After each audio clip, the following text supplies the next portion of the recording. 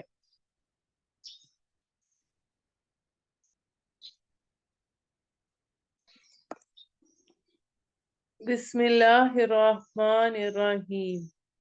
پوچھا پوچھنے والے نے عذاب کے متعلق جو واقع ہونے والا ہے، کافروں پر نہیں کوئی اسے ہٹانے والا، جو اللہ کی طرف سے ہے، جو بلند درجوں والا ہے۔ یہ معارج کا لفظ یہاں آ رہا ہے جس کے معنی ہے بلند درجے۔ اب یہ جو اس صورت کے شروع میں یہ عذاب طلب کرنے والے کون ہیں؟ یہ خود حضور صلی اللہ علیہ وآلہ وسلم ہیں۔ یہ بالکل ابتدائی دور کی بات ہے، جب ذات محمدی صلی اللہ علیہ وآلہ وسلم پر مشرکین کو بہت زیادہ غصہ تھا، اور ساری سختی انہی پر تھی۔ تو اس صورت کا پھر میں اس حوالے سے آپ کو بتاتی چلوں کہ نبی کریم صلی اللہ علیہ وآلہ وسلم پر اس وقت یہ جو ٹائم تھا، ہر طرح کے الزامات کی بچھاڑ ہو رہی تھی۔ مکہ کی گلیوں میں آپ کو شاعر، مجنون، ساحر، کذاب جیسے ناموں سے پکارا جاتا تھا۔ یہ پہلے 3 سال تک پورے شہر کی مخالفت کا نشانہ صرف آپ کی ذات تھی۔ مشرکین کا یہ خیال تھا کہ اگر آپ کی قوت ارادی کو یا ہمت کو توڑنے میں کسی طرح ہم کامیاب ہو جائیں تو آپ کو آپ کے موقف سے ہٹانے میں کامیاب ہو جائیں گے، تو یہ سارا کچھ خود بخود ختم ہو جائے گا۔ اسی لیے اس سورت کا سورہ نوح کے ساتھ جوڑے کا تعلق ہے۔ سورہ نوح میں بھی حضرت نوح علیہ السلام کی اس دعا کا ذکر ہے جس میں آپ نے اللہ تعالیٰ سے اپنی قوم کے لیے سخت عذاب مانگا تھا۔ تو ان دونوں صورتوں میں مضمون کا آپس میں گہرا تعلق ہے کہ حضرت نوح پہلے رسول اور حضرت محمد صلی اللہ علیہ وآلہ وسلم آخری رسول ہیں۔ پھر آیت نمبر 4 میں آتا ہے، چڑھتے ہیں فرشتے اور روح الامین اس کی طرف ایک دن میں جس کی مقدار 50,000 سال ہے۔ یہ آیت ہمارے لیے آیات متشابہات میں سے ہے، اور ایک تو اس سے یہاں پر یہ مراد ہے کہ قیامت کا دن ہے جو کفار کے لیے بہت طویل اور سخت ہوگا، البتہ اہل ایمان کو وہ دن ایسے محسوس ہوگا جیسے انہوں نے دن کا کچھ حصہ گزارا یا ایک فرض نماز ادا کرنے کے برابر وقت گزارا ہو۔ آپ صلی اللہ علیہ وآلہ وسلم سے جب اس دن کے بارے میں پوچھا گیا جس کی مقدار 50,000 سال ہوگی، تو آپ نے فرمایا، اس ذات کی قسم جس کے دست قدرت میں میری جان ہے، یہ دن مومن کے لیے بہت مختصر کر دیا جائے گا، یہاں تک کہ جتنے وقت میں وہ دنیا میں ایک فرض نماز ادا کرتا ہے تو اس سے بھی مختصر معلوم ہوگا۔ سو اے نبی صبر کیجئے، عمدہ صبر، یعنی وہ جو یہ آپ کو مقصود، آپ صلی اللہ علیہ وآلہ وسلم کو یہ پیغام دینا مقصود تھا کہ آپ کے سفر کا تو ابھی آغاز ہوا ہے، اب آپ کو صبر کرنا ہے، آپ کے راستے میں مشکلات آنی ہیں۔ اور جیسا کہ ہم اس سے پہلے سورہ قلم کی بھی آیت نمبر 48 میں سورہ قلم میں ہم یہ پڑھ چکے ہیں کی آیت نمبر 48 میں فَاصْبِرْ لِحُکْمِ رَبِّكَ وَلَا تَكُنْ كَصَاحِبِ الْحُوتِ، آپ انتظار کیجئے اپنے رب کے حکم کا، اور دیکھیے آپ اس مچھلی والے کی طرح نہ ہو جائیے۔ بے شک وہ دیکھتے ہیں اس دن کو بہت دور، اور ہم دیکھتے ہیں اسے قریب، جس دن ہو جائے گا آسمان پگھلے ہوئے تانبے کی طرح، اور ہو جائیں گے پہاڑ جیسے رنگدار اون، اور نہ پوچھے گا دوست اپنے دوست کو، اور دکھا دیے جائیں گے انہیں وہ چاہے گا مجرم کاش بدلے میں دے اس دن کے عذاب کے اپنے بیٹوں کو، اپنی بیوی کو، اور اپنے بھائی کو، یعنی کوئی کسی کے کام نہیں آئے گا۔ اور خاندان کو جس کی وہ پناہ لیتا تھا، اور جو زمین پر ہے سب کو بطور فدیہ دے دے، پھر بچا لے خود کو، ہرگز نہیں قبول ہوگا، بے شک وہ بھڑکتی ہوئی آگ ہے، کھینچ لینے والی کھال کو پکارے گی اسے جس نے پیٹھ پھیری اور منہ موڑا، اور جمع کیا مال پھر اسے سینت سینت کر رکھا، بے شک انسان پیدا کیا گیا ہے کم حوصلہ، یعنی انسان کا وجود جو عالم امر اور عالم خلق سے مل کر بنا ہے، اس کے عالم امر کے حصہ روح میں یہ کمزوریاں نہیں ہیں، بلکہ عالم خلق سے متعلق جو حصہ ہے اس میں یہ کمزوریاں ہیں۔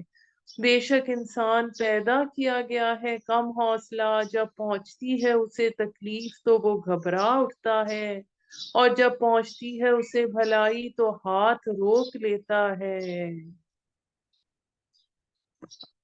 سوائے نمازیوں کے جو اپنی نماز کی پابندی کرتے ہیں، جو وہ لوگ جن کے مال میں معین حق ہے، مانگنے والے کا اور محروم کا، یعنی حقدار کو اس کا حق دیتے ہیں، اور وہ لوگ جو تصدیق کرتے ہیں روزے جزا کی، اور وہ لوگ جو اپنے رب کے عذاب سے ڈرتے ہیں، بے شک ان کے رب کے عذاب سے نڈر نہ ہونا چاہیے، اور وہ لوگ جو اپنی شرم گاہوں کی حفاظت کرتے ہیں سوائے اپنی بیویوں کے یا اپنی باندیوں کے، بے شک وہ ملامت زدہ نہیں۔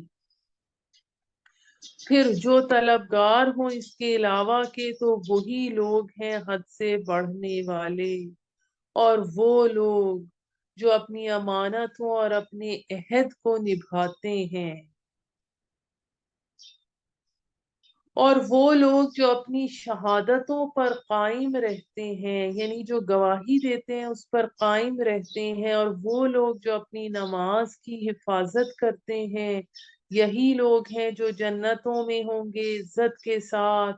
پھر کیا ہوا ان کو جو کافر ہیں کہ تیری طرف دوڑے چلے آ رہے ہیں، دائیں اور بائیں سے گروہ در گروہ، کیا لالچ رکھتا ہے ہر شخص ان میں سے یہ کہ داخل کیا جائے گا نعمت بڑی بہشت میں؟ ہرگز نہیں، بے شک ہم نے پیدا کیا انہیں اس چیز سے جو وہ جانتے ہیں، یعنی گندے پانی کی ایک بوند سے، سو قسم کھاتا ہوں میں مشرقوں اور مغربوں کے رب کی کہ بلا شبہ ہم قدرت رکھتے ہیں اس پر کہ بدل کر لے آئیں ان سے بہتر لوگ، اور نہیں ہم عاجز کیے جانے والے، سو چھوڑ دیجئے کہ باتیں بنائیں اور کھیلیں، حتیٰ کہ جا ملیں اپنے اس دن سے جس کا وعدہ ہے ان سے۔ آیت نمبر 43 سورہ معارج۔ جس روز نکل پڑیں گے قبروں سے دوڑتے ہوئے، گویا کہ وہ مقررہ نشانوں کی طرف دوڑ رہے ہیں، جھکی ہوں گی ان کی نگاہیں، چھا رہی ہوگی ان پر ذلت، یہی وہ دن ہوگا جس کا ان سے وعدہ کیا گیا تھا۔ اس کے بعد ہماری شروع ہوتی ہے سورہ نوح۔ حضرت نوح علیہ السلام کا واقعہ ہم بہت مرتبہ قرآن مجید میں پڑھ چکے۔ بسم اللہ الرحمن الرحیم، بے شک ہم نے بھیجا نوح کو اس کی قوم کی طرف کہ ڈرا اپنی قوم کو اس سے پہلے کہ آ پہنچے ان پر دردناک عذاب، یعنی وہی جو ہم نے بات کی کہ رسول اور نبی میں فرق، کہ رسول کی اطاعت کی جاتی ہے۔ کہا اے میری قوم، بے شک میں ہوں تمہارے لیے ڈرانے والا صاف صاف، کہ تم عبادت کرو اللہ کی اور اسی سے ڈرو اور میری اطاعت کرو۔ یعنی رسول یہ کہتا ہے کہ میری بھی اطاعت کرو، وہ بخش دے گا گناہ تمہارے، یعنی حقوق اللہ، اور مہلت دے گا تمہیں ایک وقت مقرر تک۔ بے شک اللہ کا مقرر کیا ہوا وقت جب آ جائے تو مؤخر نہیں کیا جاتا، کاش کہ تم سمجھتے۔ کہا اے میرے رب، بے شک میں نے بلایا اپنی قوم کو رات اور دن، پس نہ بڑھایا انہیں میرے بلانے نے مگر فرار میں۔ یعنی ہمیں جیسے پتا ہے کہ 950 سال حضرت نوح نے اپنی قوم کو اللہ کی طرف بلایا، لیکن پھر بھی بمشکل 80 بندے جو تھے ان کے ساتھ سوار ہوئے اس کشتی میں۔ اور بے شک میں نے جب بھی بلایا انہیں تاکہ تو بخش دے انہیں، تو ڈال دی انہوں نے اپنی انگلیاں اپنے کانوں میں اور لپٹ لیے اپنے اوپر کپڑے، یعنی اپنے اوپر کپڑے لپیٹ لیے کہ کوئی آواز نہ آنے پائے، اور ضد کی اور تکبر کیا بڑا تکبر۔ پھر بلا شبہ میں نے بلایا ان کو پکار پکار کر، پھر بلا شبہ میں نے اعلانیہ کہا ان سے اور چپکے چپکے کہا ان سے، کہا رازداری سے، سو کہا میں نے بخشش مانگو اپنے رب سے، بے شک وہ ہے بڑا بخشنے والا، برسائے گا آسمان سے تمہارے لیے موسلا دار بارش۔